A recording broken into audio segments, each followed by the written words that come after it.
In this video, we're replacing the 350Z's brakes and the rear hubs, and hopefully we're going to be selling the car and paying for some floor pans to be installed on the 280Z, and I'll show you that right now.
All right, somebody's on the way to come pick up the Z. They came by this morning, checked everything out, made sure everything looked right. Everything checked out, so they ran to the bank to go get their money, and they're on their way right now. Once I get it all sold, we'll go over the price and what I sold it for. We sold the car. Let's break down exactly what went into it and how much we made, and see if we can actually cover the cost of the floor pans on the 280Z. We purchased the car for $3,000. We had to register it and pay sales tax and purchase tax and all that kind of stuff because I'm not a dealer. That was about $300.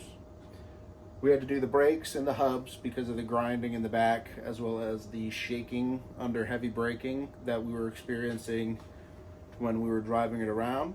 That was altogether, let's say, $350. Then of course we had to fix the roof because that wouldn't work. I did purchase the roof bands to help it go all the way down. That was about $20. And then of course we had the roof latch that we had to fix because the top wouldn't open all the way and it wouldn't close. So that was $299.99. We found a good used copy, took the cable off of that and put it onto the new one, which is the major issue that everybody experiences with these 350Z Roadsters.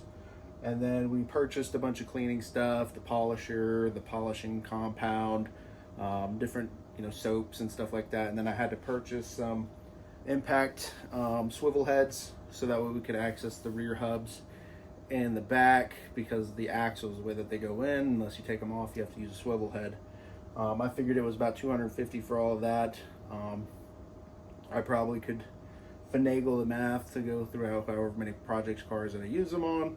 However, we'll just say this was one-time cost as a startup, and I figured that at $250. That brings our total to $4,209.36 as what we put into the 350Z, which I think is honestly a great deal for a 350Z. Maybe you should have kept it. Probably not. I liked it. Wasn't that great. Sold it for $6,000 cash, and our profit was $1,790.64.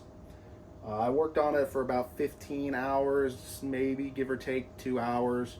I'm figuring because I had to do filming and all this other stuff.